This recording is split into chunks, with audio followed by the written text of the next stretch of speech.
On passe maintenant au troisième exercice, la troisième série de TD, donc dernier exercice de cette série, où c'est un exercice inverse par rapport à l'exercice d'hier. Donc au niveau de cet exercice, on nous donne un scénario d'échange de données entre un client et un serveur, donc l'ordinateur A et l'ordinateur B, et on nous demande de donner le diagramme d'échange de segments TCP. Donc, donner quelque chose qui ressemble à ça. Alors, au niveau de notre scénario, nous avons un ordinateur client qui envoie un message de 3500 octets et un ordinateur B qui répond par un fichier de 6000 octets, tel que le premier et le dernier segment sont mal reçus.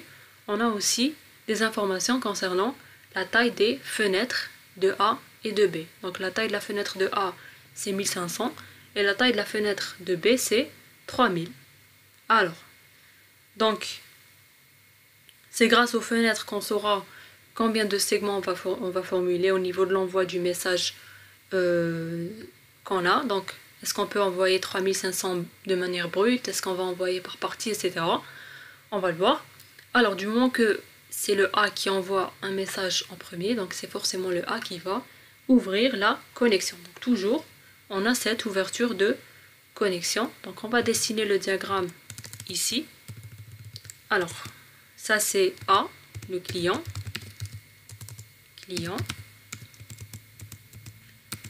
Ça c'est le serveur. On va essayer de le faire en détail. Alors, on va mentionner aussi la fenêtre. Donc, F égale, donc pour le A, c'est 1500, pour le B, c'est 3000. 1500 octets. Pour le B, c'est 3000 octets.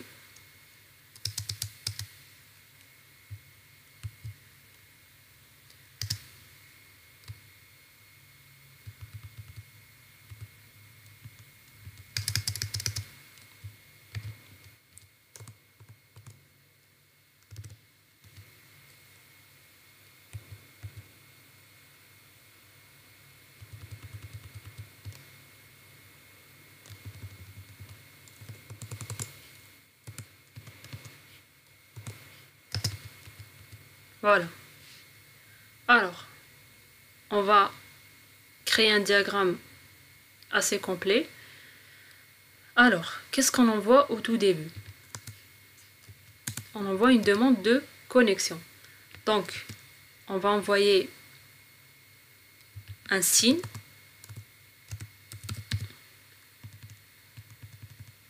Et on va spécifier le numéro de séquence. Par exemple, on va mettre un numéro de séquence égal à 0. Donc pour faire simple, hein,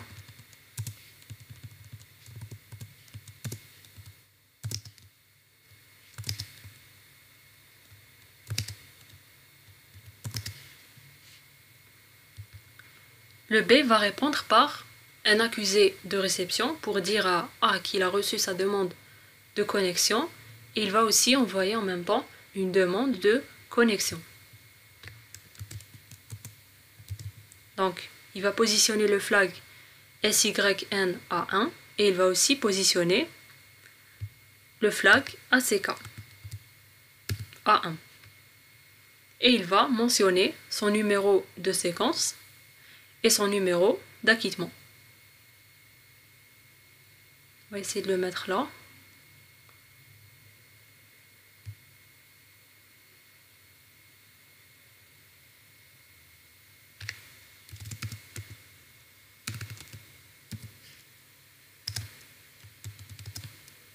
Pour que ça soit juste lisible.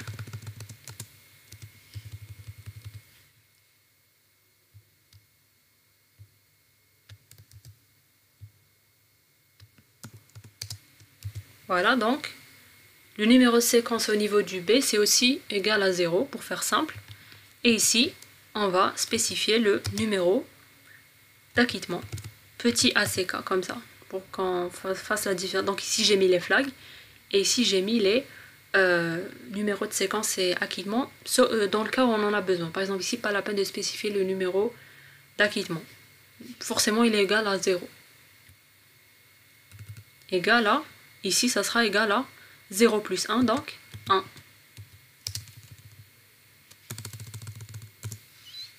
Maintenant, donc la direction aussi. Donc c'est un envoi du B vers le A. Le A va accuser réception du segment qui a été envoyé par B. Donc il va envoyer un segment accusé réception. Donc ici, il ne va pas positionner le flag SYN à 1. Numéro de séquence, donc ça sera égal à 1.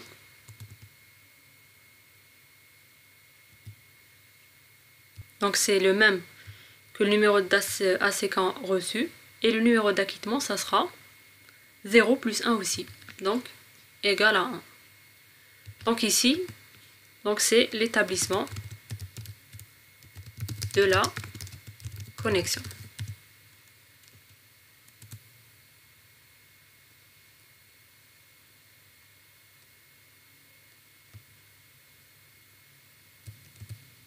On commence maintenant l'échange de données. Qu'est-ce qu'on a?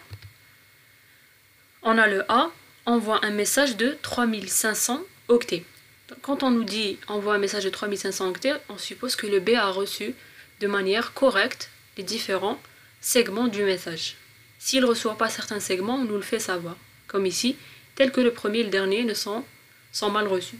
Donc on suppose qu'au niveau de l'envoi du A vers le B, il n'y a aucune perte de segments. Alors on a une taille de fenêtre égale à 3000 octets au niveau du B, donc on va envoyer un premier segment. Il aura la taille de 3000 octets. Donc on va envoyer un segment de données TCP. Donc il n'y a pas le flag ACK. On va juste spécifier le numéro de séquence ici. Alors, numéro de séquence est égal à 1. Donc le A envoie vers le B. On change la direction des flèches. Alors, on peut spécifier, on peut mettre ici en commentaire la taille des messages de données. Donc, envoi d'un segment TCP de données égale 3000.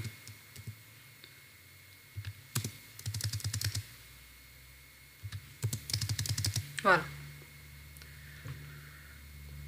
Alors, pour être sûr que le B ait reçu nos 3000, il doit envoyer un accusé de réception.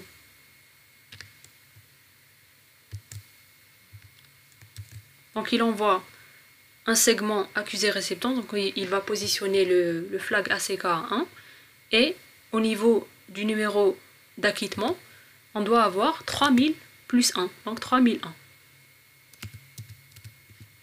Ce qui va impliquer que le premier segment de la donnée a été bien reçu. Ici, le numéro de séquence, il ne change pas, il est toujours égal à 1. On continue l'échange. Donc, on va dire ici, segment bien reçu. Donc, celui de 3000. Donc, segment TCP 3000 octets, bien reçu. On continue. Donc notre message il est constitué de 3500 octets. Donc ce qui nous manque c'est 500 octets. Donc on va envoyer les 500 octets restants. Alors, au niveau du numéro de séquence, ça sera égal à 3001.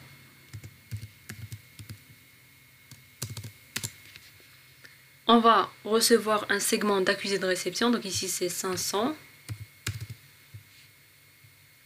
Ici, c'est aussi bien reçu. Pour faire en sorte que ça soit bien reçu, donc on doit recevoir un numéro de séquence égal à 3001 plus 500. Donc 3501.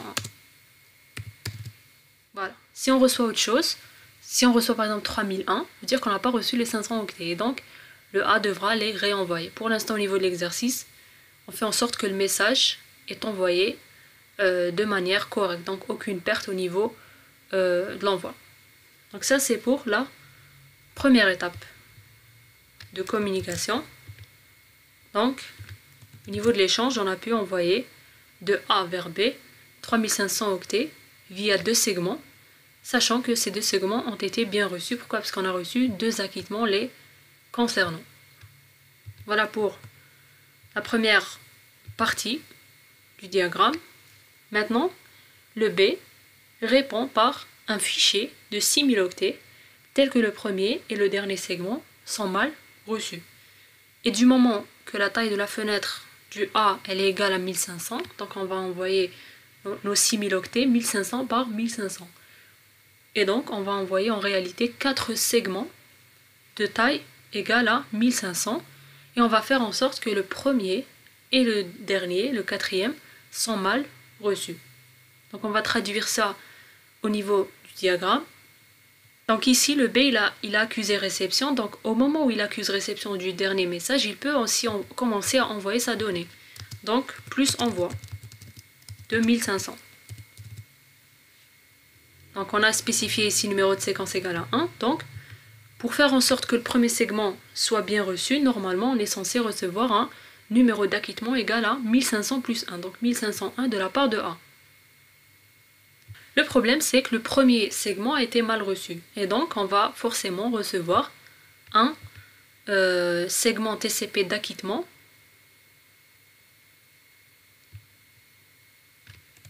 avec un ACK qui ne sera pas égal à 1501.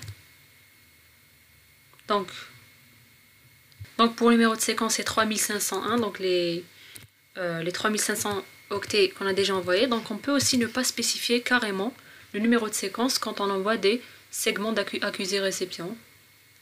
Mais bon, on peut les laisser, ça ne dérange pas. Alors ici au niveau du numéro d'acquittement, donc si on les avait reçus, on aurait eu ici 1501, sauf qu'on n'a rien reçu, donc c'est toujours égal à 1. Et donc, quand le B va recevoir ce segment-là, bien sûr les flèches sont positionnées ainsi, il va se rendre compte que ce segment n'a pas été bien reçu. Alors, segment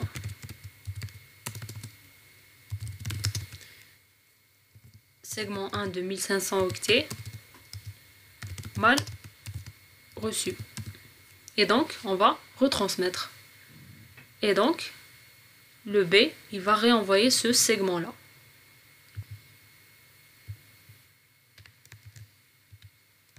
Bon, pas la peine de... Donc, c'est pas un accusé de réception. Voilà. Cette fois-ci, quand on retransmet, le B, le A, il va accuser réception. Donc ici, retransmission du segment 1. Et ici, on aura normalement une bonne réception de ce segment.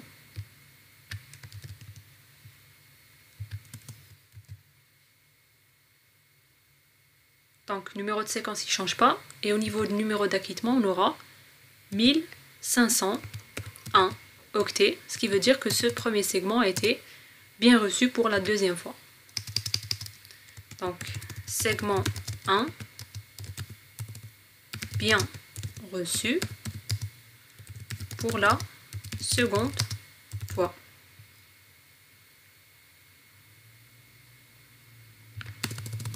Voilà. Alors le B, il va continuer à envoyer le deuxième segment. Donc, il va envoyer un segment de ce style. Alors, au niveau du numéro de séquence, ça va changer à 1501. Numéro d'acquittement, ça ne change pas. Parce que c'est le B qui est en train d'envoyer. Donc, si on veut, ce champ, il reste constant. Donc, il ne change pas. Parfois, dans certains diagrammes, on le spécifie même pas. Alors, segment 2, maintenant.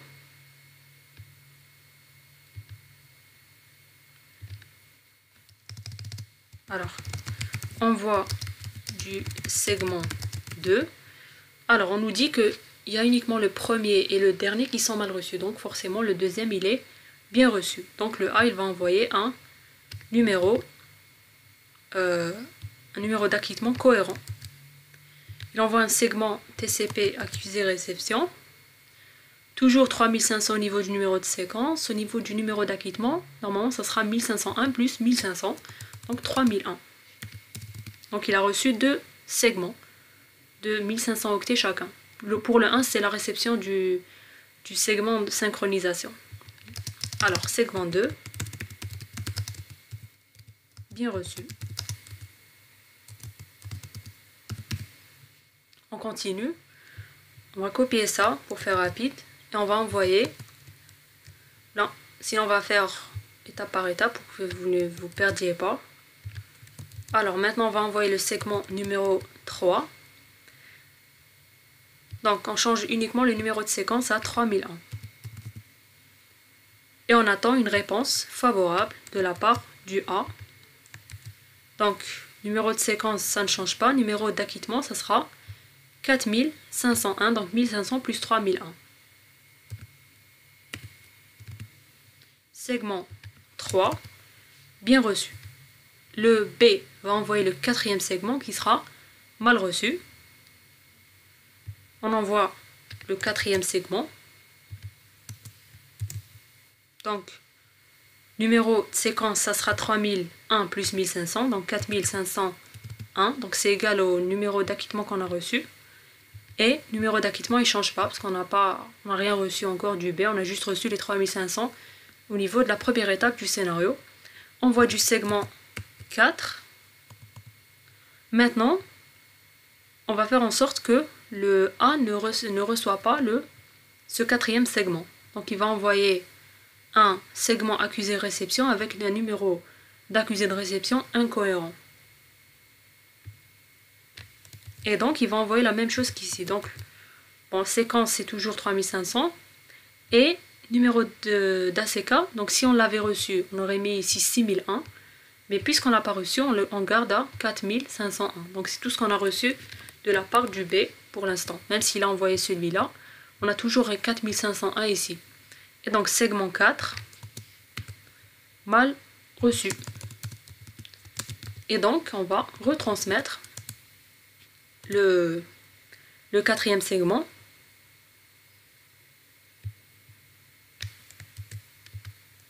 Alors, numéro de séquence maintenant, on le garde à 4501, il n'augmente pas. Et ACK, il reste toujours égal à 3500.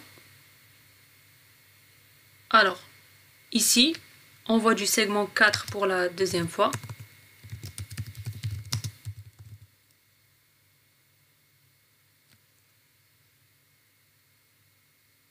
Et ici, le A, il va envoyer un accusé de réception pour dire qu'il a bien reçu ce quatrième segment.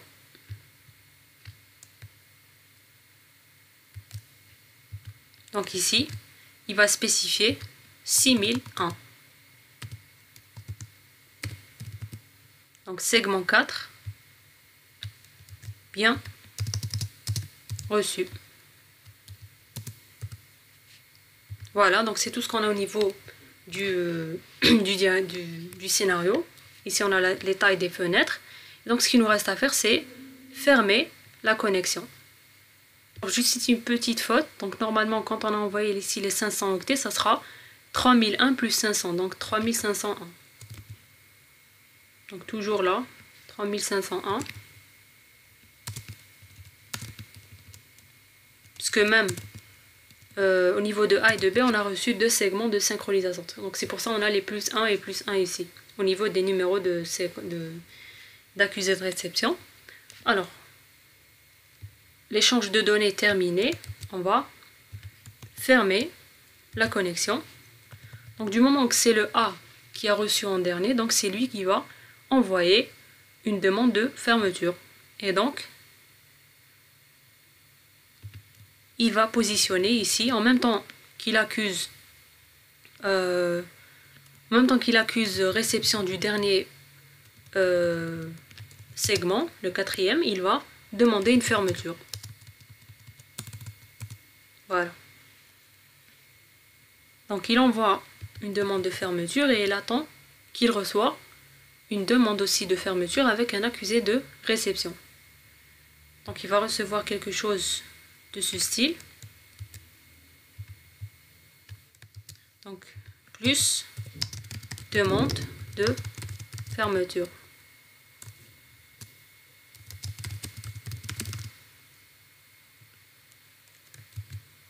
Donc il répond par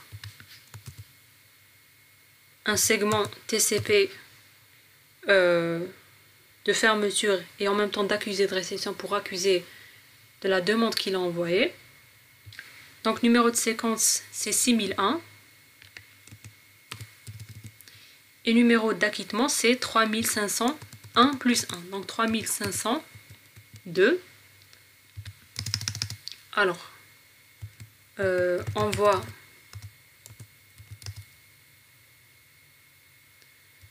d'une fermeture plus accusé. Et ce qui nous reste, c'est d'accuser réception de la fermeture qu'on a reçue du B. Donc, ici, il n'y a pas le flag FIN positionné à 1, uniquement en ACK. Alors, au niveau du numéro de séquence, ça sera 3502. Et au niveau du numéro d'acquittement, ça sera 6001 plus 1, donc 6002.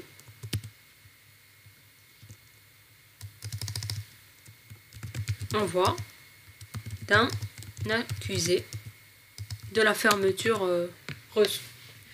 Donc voilà pour le diagramme d'échange TCP du scénario qui a été donné au niveau de l'exercice. Donc, au niveau du diagramme, il faut toujours spécifier les flags qui sont mis à 1 pour montrer quels sont les segments de synchronisation, d'accusé de réception, etc. C'est important de mentionner ça et mentionner bien évidemment les numéros de séquence et d'acquittement. Donc c'est comme si on était en train de donner le contenu partiel de l'entête TCP au niveau de chaque échange. Donc on était en train de donner les informations les plus importantes au niveau de l'entête TCP. Donc le numéro de séquence, numéro d'acquittement, les flags qui sont positionnés à 1 uniquement, donc on suppose que les autres sont positionnés à 0. On n'a pas mentionné le numéro du port source et destination parce qu'on ne sait pas exactement quelle est l'application qui est utilisée. Mais du moment qu'on nous dit qu'il y a un envoi de message, on peut se dire que l'application c'est FTP par exemple. Mais bon, pas la peine de spécifier ça. Donc ce qui est important à spécifier au niveau des diagrammes d'échange TCP, ce sont les flags, les numéros de séquence et les numéros d'acquittement. Toujours commencer par établir la connexion, même si on ne le dit pas au niveau du scénario. Et l'établissement, donc celui qui établit la connexion en premier, c'est celui qui envoie en premier toujours. Donc c'est pour ça qu'on a su que c'était A qui a envoyé une demande de connexion vers B. Et ensuite, savoir manipuler les différents numéros de séquence et accusé de réception, augmenter à 1, ajouter la taille de la donnée, etc. Et traiter le cas où c'est bien reçu et quand c'est mal reçu. Et ne pas oublier de fermer la connexion. Donc celui qui ferme, c'est celui qui reçoit en dernier. Donc il accuse du dernier segment et il demande une fermeture de la connexion en parallèle. Voilà pour le diagramme de l'exercice.